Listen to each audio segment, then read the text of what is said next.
আগামী বছরে 2025 সালে হজ যাত্রীদের নিবন্ধনের সময় বাড়ানো হয়েছে।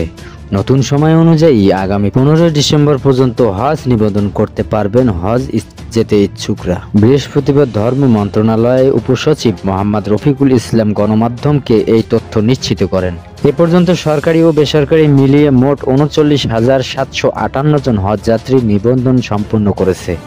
এর মধ্যে সরকারি ব্যবস্থাপনা 4,369 জন ও বেসরকারি ব্যবস্থাপনায় 35,389 জন হজ যাত্রী নিবন্ধন করেছে। সময় বাড়ানোর বিজ্ঞপ্তিতে বলা হয়, 2025 সালে হজে গমন ইচ্ছুকের ব্যক্তি, হজ এজেন্সি, হজ কার্যক্রম সম্পৃক্ত ব্যাংক সহ সংশ্লিষ্ট সবার অবগতির জন্য জানানো যাচ্ছে যে সরকারি ও বেসরকারি উভয়ের মাধ্যমে হজ যাত্রীদের নিবন্ধনের সময় আগামী 15 ডিসেম্বর 2024 পর্যন্ত বৃদ্ধি করা হলো।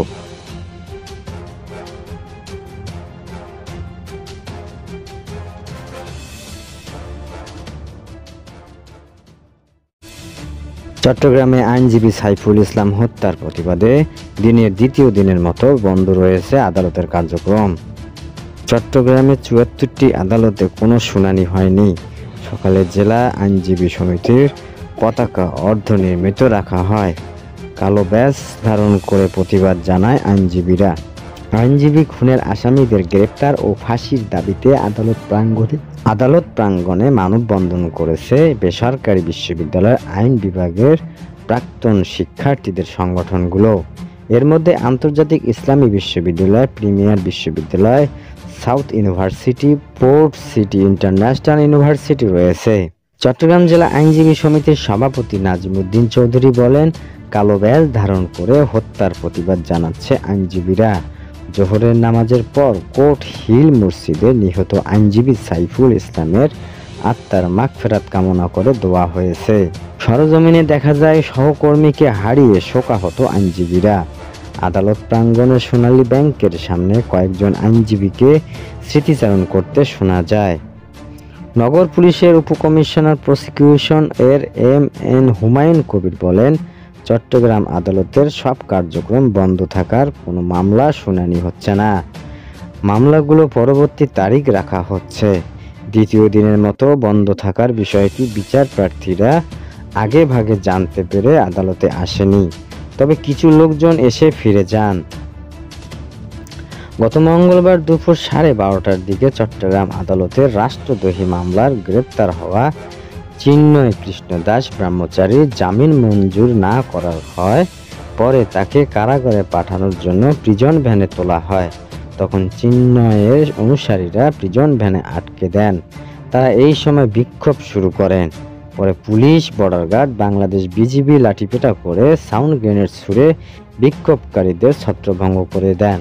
এরপর সংঘর্ষের সূত্রপাত হয়।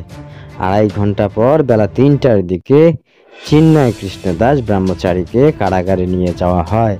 গত সোমবার বিকালে ঢাকার শাহজালাল আন্তর্জাতিক বিমানবন্দর থেকে চিন্ময় কৃষ্ণ গ্রেপ্তার করে পুলিশ। পরে তাকে চট্টগ্রামে আনা হয়। গত 31শে অক্টোবর নগরের চান্দগাঁও মোহরা ওয়ার্ডের বিএনপির সাধারণ সম্পাদক ফিরোজ খান বাদী হয়ে কোতোয়ালি থানায় চিন্ময় সহ 19 জনের বিরুদ্ধে রাষ্ট্রদ্রোহের অভিযোগের মামলা করেন। পরে ফিরোজ খানকে বিএনপি থেকে অব্যাহতি দেওয়া হয়।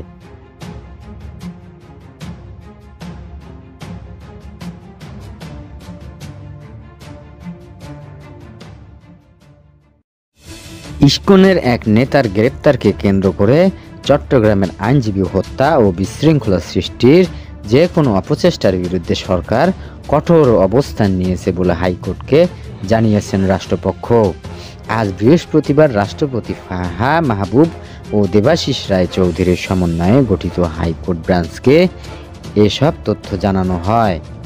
আদালতকে রাষ্ট্রপক্ষ থেকে অতিরিক্ত attorney general barrister Anik Aron Haque ও deputy attorney general Mohammad Asad উদ্দিনের তথ্য জানান।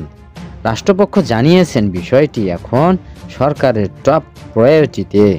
এরই মধ্যে এই ঘটনার 3টি মামলা হয়েছে, 33 জনকে গ্রেপ্তার করা হয়েছে, 6 জনকে শনাক্ত করা হয়েছে। এই ঘটনাকে কেন্দ্র করে দেশে যাতে কোনো ধরনের বিশৃঙ্খলা সৃষ্টি না হয় সে বিষয়ে আইনশৃঙ্খলা বাহিনীর তৎপর রয়েছে বলেও হাইকোর্টকে জানায় রাষ্ট্রপক্ষ। এ সময় রিটকারী আইনজীবী মনিরুজ্জামান বলেন, এখন ইসকন নিষিদ্ধের সময়। তখন আদালত বলেন, সরকার অবশ্যই দেখবে। এর আগে গত 27 নভেম্বর ইসকন নিষিদ্ধ চেয়ে এবং যে কোনো অপ্রীতিকর পরিস্থিতি এড়াতে চট্টগ্রাম ও রংপুরে জরুরি অবস্থা জারির নির্দেশ চেয়েছে হাইকোর্ট রিট আবেদন করা হয়। গণমাধ্যমে প্রকাশিত প্রতিবেদনে তুলে ধরে বিচারপতি ফারহান মাহমুদ ও দেবাশিস রায়চৌধুরী বেঞ্চের আদেশ প্রদান করেন আইনজীবী মনিরুজ্জামান। তবে বিষয়টি স্পষ্টকাতর হওয়ার রাষ্ট্রের সর্বোচ্চ আইন কর্মকর্তা অ্যাটর্নি জেনারেলকে ডেকে পাঠিয়েছিলেন আদালত। পরে অ্যাটর্নি জেনারেল মোহাম্মদ আসাদুজ্জামান বলেন, যে কেউ কোনো অ্যাঙ্গেল থেকে দেশকে অস্থিতিশীল করার চেষ্টা করছে। সরকার জাতীয় ঐক্য গড়ে তুলে উদ্বেগ জনগণ ও পরিস্থিতি মোকাবিলা করছে। সাম্প্রতিক ইস্যুতে সরকার রাজনৈতিক দলগুলোর সঙ্গে আলোচনার প্রক্রিয়া শুরু করেছে। তখন আদালত বলেন, তারা উদ্বিগ্ন আইন শৃঙ্খলা পরিস্থিতিকে কেউ যাতে অবনতি করাতে না পারে।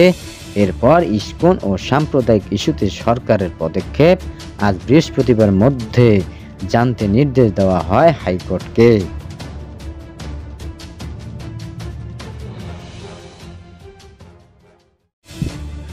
বৈষম্য বিরোধী ছাত্র আন্দোলনের আহ্বায়ক হাসনাত আব্দুল্লাহকে ফের গাড়ি চাপা দিয়ে হত্যার চেষ্টার অভিযোগ উঠেছে। আজ বৃহস্পতিবার রাজধানীর যাত্রাবাড়িতে এই ঘটনা ঘটে। বৈষম্য বিরোধী ছাত্র আন্দোলনের অন্যতম সমন্বয়ক হান্নান মাসুদ সামাজিক যোগাযোগ মাধ্যমে ফেসবুকে একটি স্ট্যাটাস দিয়ে বিষয়টি জানিয়েছেন। এর আগে চট্টগ্রামে নিহত আইনজীবী সাইফুল ইসলাম আলিফের জানাজা শেষে ফেরার পথে গতকাল বুধবার হত্যা চেষ্টার শিকার হন বৈষম্য বিরোধী ছাত্র আন্দোলন আহ্বায়ক হাসনাত আব্দুল্লাহ ও জুলাই শহীদ স্মৃতি ফাউন্ডেশনের সদস্য সচিব সার্জিস আলম। গতকাল বুধবার সন্ধ্যা 7:30টার দিকে চট্টগ্রাম কক্সবাজার মহাসড়কে এই দুর্ঘটনা ঘটে। ঘটনার পর ট্রাক চালক ও হেলপারকে আটক করেছে পুলিশ। ঘটনার পর গণমাধ্যমের সঙ্গে কথা বলেন বৈষম্য বিরোধী ছাত্র আন্দোলনের আহ্বায়ক হাসনাত আব্দুল্লাহ। দুর্ঘটনা ও তাদের বর্তমান অবস্থা নিয়ে তিনি বলেন, আমরা শারীরিকভাবে সবাই অসুস্থ আছি। আমরা যে গাড়িতে ছিলাম তার সামনের গাড়িতেই দুর্ঘটনাটি ঘটে। ঘাতক ট্রাক চালক ও হেলপারকে আটক করেছে পুলিশ। এ বিষয়ে আইনানুগ ব্যবস্থা প্রক্রিয়াধীন। এই ঘটনা নিয়ে সামাজিক যোগাযোগ মাধ্যমে ফেসবুকে স্ট্যাটাস দিয়েছেন সার্জিস আলম ও হাসনাত আব্দুল্লাহ। বুধবার রাতে একই ধরনের স্ট্যাটাসে সার্জিস ও হাসনাত আব্দুল্লাহ লেখেন, মারবা পারবা না সবার আবার আমরা আবরার ও আলিফের উত্তরসূরি।